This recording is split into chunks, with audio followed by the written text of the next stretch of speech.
Salut à tous, c'est Caféine TV. Aujourd'hui, on se retrouve à l'IUT de Béziers pour une exposition et une projection qui rend hommage à l'artiste Zo Project et ses travaux. Mais avant tout, voyons qui est Zo Project.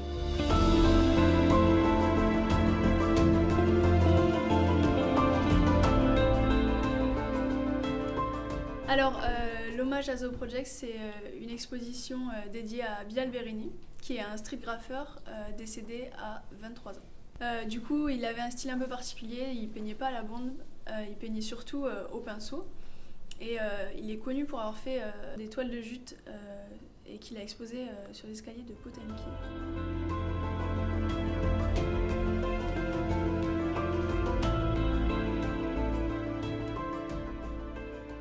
Moi j'ai rencontré donc Bilal, le street artiste du film, et immédiatement, tu vois, on s'est entendu, mais au point de partir, on a travaillé dans la minute en fait, on était au boulot. Hein. Et moi je connaissais pas son travail et il connaissait pas le mien. Donc on n'avait aucune idée d'où on allait, dans quelle direction, vers quoi, quel était le but de tout ça. Et simplement on est parti dans plein d'idées différentes. Au début c'était vraiment un documentaire assez classique où il y avait un réalisateur qui allait suivre un street artiste. Et moi, direct, je lui ai dit, bon, bah, voyant qu'on était parti pour s'entendre, on n'a qu'à réfléchir à faire un projet artistique et raconter le voyage qu'on s'apprêtait à vivre, parfois en dessin, parfois en vidéo. Donc vraiment être dans quelque chose où il travaillait la forme, quoi. Donc en fait, il y a eu plein d'étapes différentes, donc ce serait difficile pour moi de te dire comment je vois ça. Je vois ça comme un projet artistique et un projet empirique, où l'idée était vraiment de transmettre aux futurs spectateurs notre ressenti pendant le voyage, quoi. Donc vraiment des impressions de lumière, de son, tout ça.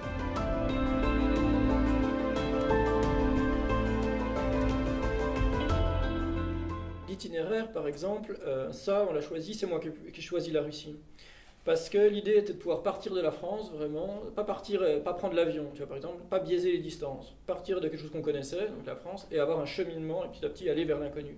Donc la Russie, ça permettait ça.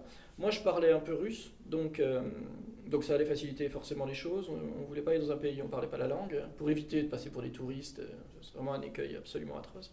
Et donc, c'est parti pour la Russie. Et ce qui est intéressant dans la Russie, c'est le seul pays qui a cru viscéralement, qui a mis en application, donc à partir de la révolution d'octobre 17, ce principe comme quoi l'art était donc populaire, accessible à tous, et c'est un art comme vecteur d'émancipation.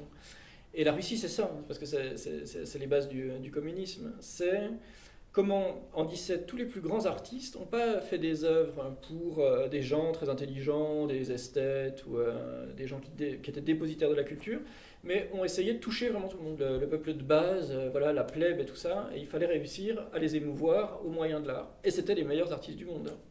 Donc voilà, donc on avait envie, on s'était dit, ah ben on va les confronter, parce que nous, avec Bilal, on était vraiment là-dedans, tu vois, l'idée d'un art populaire qui parle à tous. Et on s'est dit, allons dans le pays, justement, qui a mis en pratique à un moment donné ça, quoi. Après, tu vois, sur les étapes du voyage, c'était de l'impro. Hein. Il y a quelques éléments, on avait... qu'est-ce qu'on avait? Escalier Potemkin à Odessa, mer d'Aral et l'idée d'aller à Vladivostok. Après, c'était de l'impro.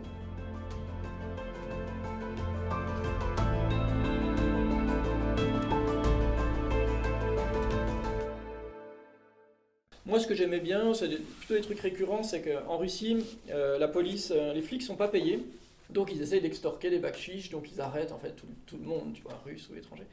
Et donc nous, on n'est pas habitués en tant que Français à un fonctionnement comme ça. C'est-à-dire quand la première fois, on s'est fait arrêter, donc tu te fais arrêter par les flics, et puis il se passe rien. En fait, ils te demandent rien, ils attendent avec toi dans la bagnole, ils te laissent pas partir et tout ça, donc on comprenait pas trop le système.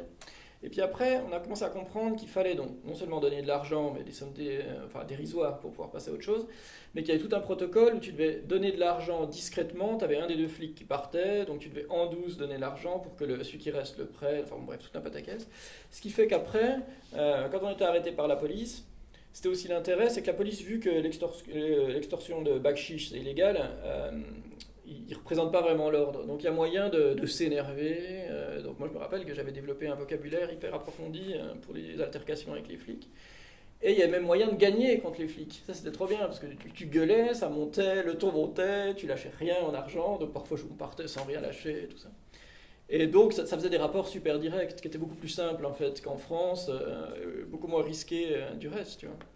Parce que si on prend à l'inverse, donc deux Russes qui viendraient en France dans un camion pourri comme celui qu'on avait, pour faire des peintures illégales sans les autorisations, tu vois, sur les murs, qui se font arrêter par la police, Là, c'est dangereux, tu vois. Ce serait dangereux pour les Russes. Nous, non, il y avait un truc où... Déjà, ils étaient curieux des projets culturels, et puis, ouais, il y avait un dialogue, en fait, avec tout le monde.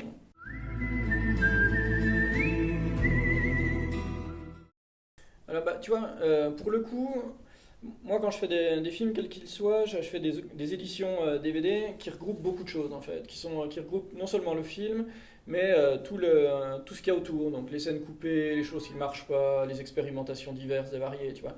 Donc, c'est une espèce de projet global où ça me permet de faire exister plein de choses qui, en effet, ne sont pas dans le film, qui étaient pas mal et qui parfois ont été coupées parce que le film il dure déjà 1h40. Hein. Mais globalement, les choses importantes sont dans le film. On était passé par la capitale du Kazakhstan, Astana, qui est une ville assez fascinante, qui ressemble un peu à Abu Dhabi ou toutes ces villes à la con, où on est en plein désert, et puis il y a des gratte-ciel incroyables, genre piste de ski, enfin des trucs absurdes.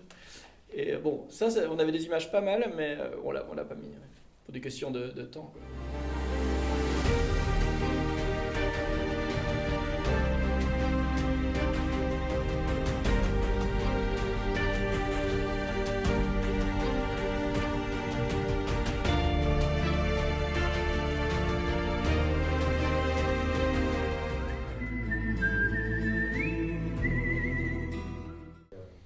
Ben, c'était vraiment une rencontre en fait. C'est que quand même, Bilal c'était un pote, c'était un partenaire quoi. Et c'est vraiment parce qu'on s'est entendu là-dessus qu'on a fait tout le film, mais je pourrais pas repartir avec quelqu'un d'autre.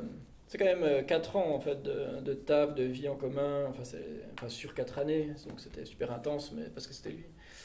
Parce que moi je suis pas pour les voyages, les machins, enfin, tu vois, je préfère aller dans un lieu, rester très longtemps sur le même lieu, découvrir vraiment comment ça fonctionne, mais pas l'itinérance. L'itinérance c'est frustrant. Ça, donc là, vraiment, c'est parce qu'on s'entendait sur tout. On s'entendait sur notre vision ouais, de tout, en fait. L'idée d'être indépendant, de rendre de compte à personne, de faire les trucs à notre manière, de se foutre de comment on fait habituellement, des règles et tout ça. Donc, retrouver quelqu'un d'aussi balèze et puis où je suis surtout en phase avec, au niveau de l'engagement à tous les niveaux, c'est pas évident, tu vois. C'est une question de rencontre. Hein. Si vraiment ça s'impose que je rencontre quelqu'un comme ça, ben, là, ça repartira, mais... Il était atypique hein, à de nombreux égards. Merci à tous d'avoir regardé la vidéo. Si elle vous a plu, n'hésitez pas à vous abonner à la chaîne de Caféine TV. Quant à nous, on se dit à bientôt pour une prochaine vidéo.